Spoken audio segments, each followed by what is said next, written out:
Bonjour et bienvenue à cet entretien conjoint France 24 RFI. Notre invité aujourd'hui est le président du Rwanda, Paul Kagame. Monsieur le Président, merci d'être avec nous. C'est un plaisir.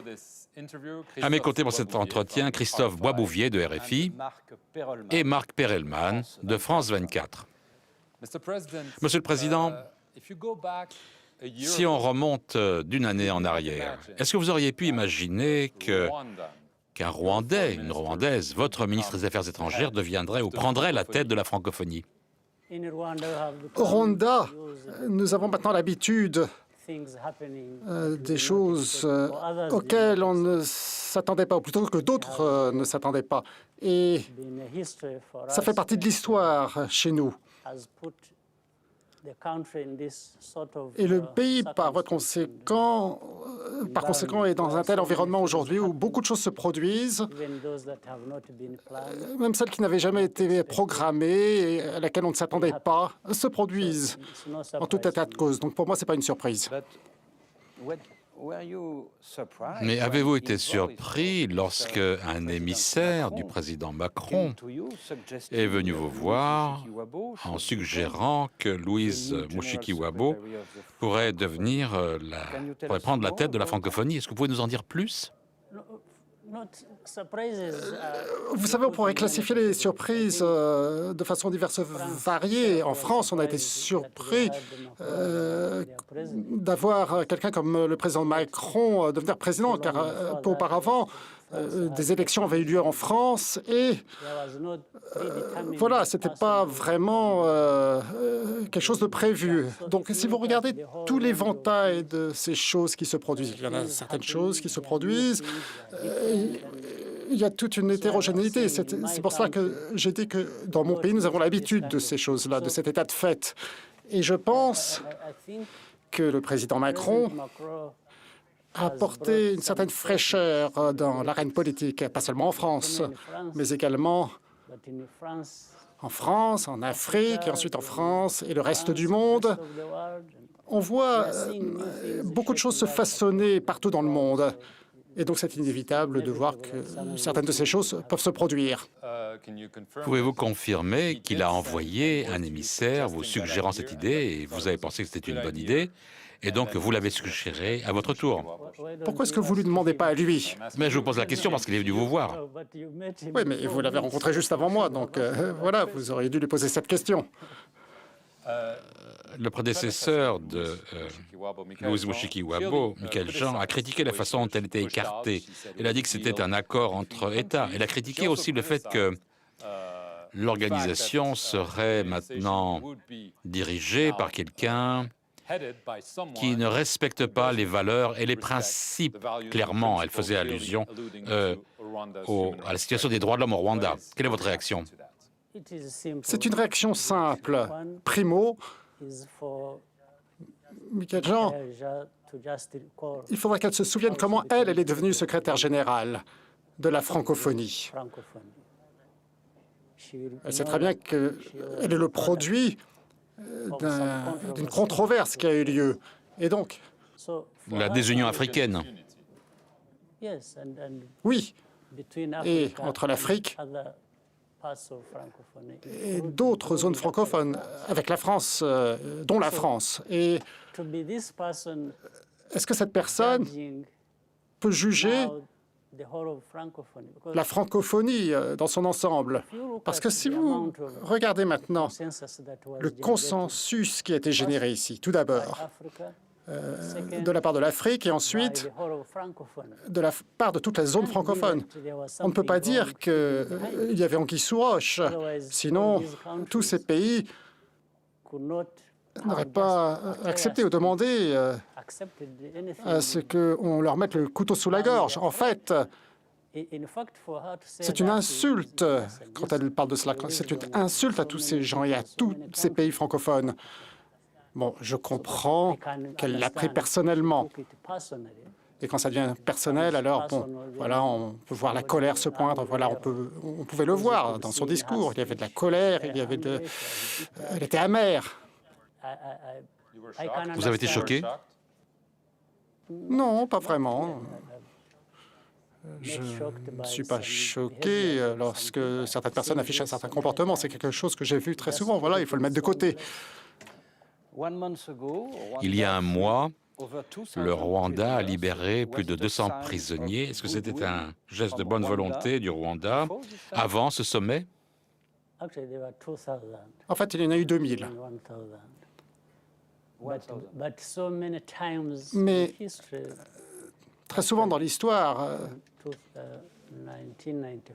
à partir de 1994, nous avons libéré tellement de personnes, très souvent. Et voilà, il se trouve que ça s'est produit avec son propre calendrier. Quelquefois 30 000 personnes même. Oui, bien sûr, mais parmi ces prisonniers, il y avait Victoire Ingabire. Oui, mais il y a également d'autres personnalités qui faisaient partie des personnes libérées.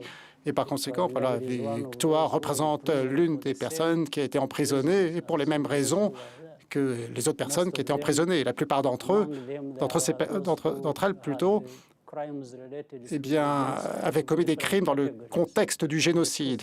Donc parmi ces 2000 personnes. Donc voilà, Victoire faisait partie de ces personnes.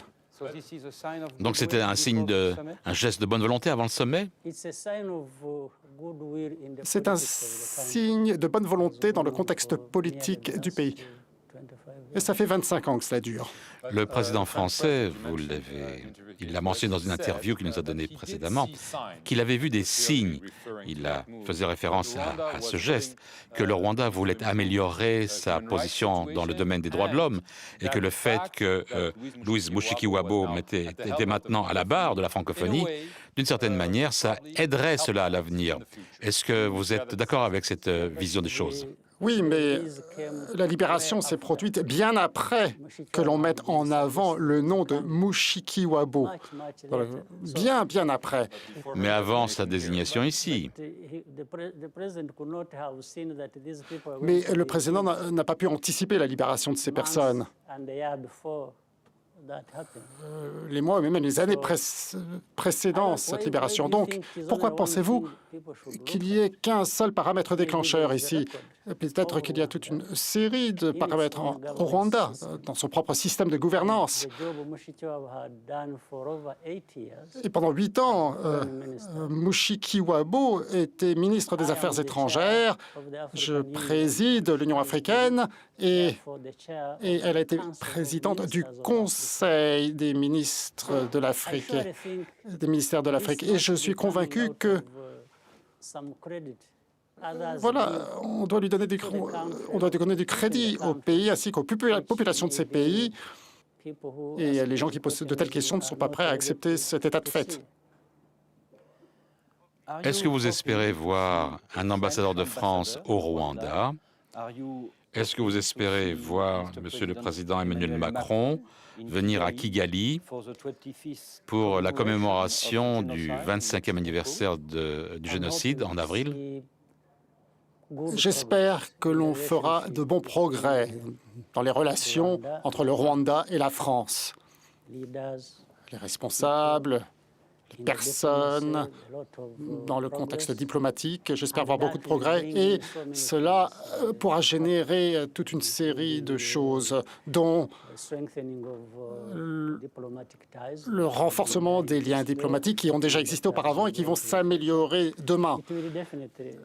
C'est sûr que ça va se produire parce que je pense que voilà, les nouvelles époques vont apporter de nouvelles choses. Nous vivons à une époque aujourd'hui. Bon, si j'avais parlé il y a 2 ans de tout cela, j'aurais appréhendé d'autres personnes. Aujourd'hui, eh bien, c'est le président Macron qui est en face de nous. Il a un esprit ouvert. Et c'est certainement la raison pour laquelle il a été élu en France. Les Français ont senti qu'il représentait quelque chose de nouveau, quelque chose de différent. Je pense que nous pouvons faire des progrès. Alors, est-ce que, par exemple, vous avez transmis une invitation à venir au Rwanda? Vous vous souvenez quand Nicolas Sarkozy est venu au Rwanda, est-ce que ce serait un geste important? Parce que les symboles sont importants. Oui, tout à fait. On l'a invité lorsqu'il venait de devenir président. Voilà, on s'était réunis, on s'était rencontrés. Et j'ai toujours invité le président pour l'encourager à venir nous voir dans notre pays. Lorsque vous développez une bonne relation, eh bien, le fait que le président puisse voir les choses comme ça sur le terrain, c'est toujours une bonne chose. Rapidement, un sujet régional. La RDC voisine, il y a des élections qui sont prévues en décembre. C'est une histoire compliquée. Le président Joseph Kabila a dit qu'il ne se représenterait pas, mais beaucoup d'observateurs dans la région, à l'extérieur de la région, craignent qu'il y aura des désordres avant l'élection, pendant l'élection et après. À l'évidence, le Rwanda est en première ligne. Est-ce que vous êtes inquiet au sujet de tels désordres possibles? Je ne suis pas préoccupé dans le sens où je serais préoccupé par ce qui pourrait arriver, mais le Rwanda se doit de contribuer à matérialiser les attentes des Congolais ou d'autres Africains, dont les Rwandais. Nous avons toute une histoire, et lorsque les choses se produisent au Rwanda, elles peuvent transpirer en RDC et vice-versa. Et je suis sûr que d'autres pays voisins regardent avec attention et avec anticipation, et peut-être qu'ils veulent également nous assister dans ce contexte. Et le Rwanda joue un rôle en tant que président de l'Union africaine. Nous sommes toujours très attentifs à ce qui se produit en RDC ainsi que dans d'autres pays africains. Et nous devons appréhender ces problèmes. Évidemment, cela est lié à la responsabilité que nous avons en tant que pays ou en tant que dirigeants, et que vous aimiez ces dirigeants, ces pays. Toujours est-il que la responsabilité est entre leurs mains et d'autres peuvent jouer des rôles secondaires. On peut soulever des questions que l'on doit soulever et ça fait quand même pas mal de temps que ça dure ici. Donc entre la RDC, l'Union africaine, les Nations unies et d'autres partenaires, dont l'Europe, nous avons soulevé pas mal de questions donc, par rapport à la RDC. Avec Mme Mushiki-Wabo à la tête de la francophonie, est-ce que vous pensez pouvoir promouvoir la langue française au Rwanda?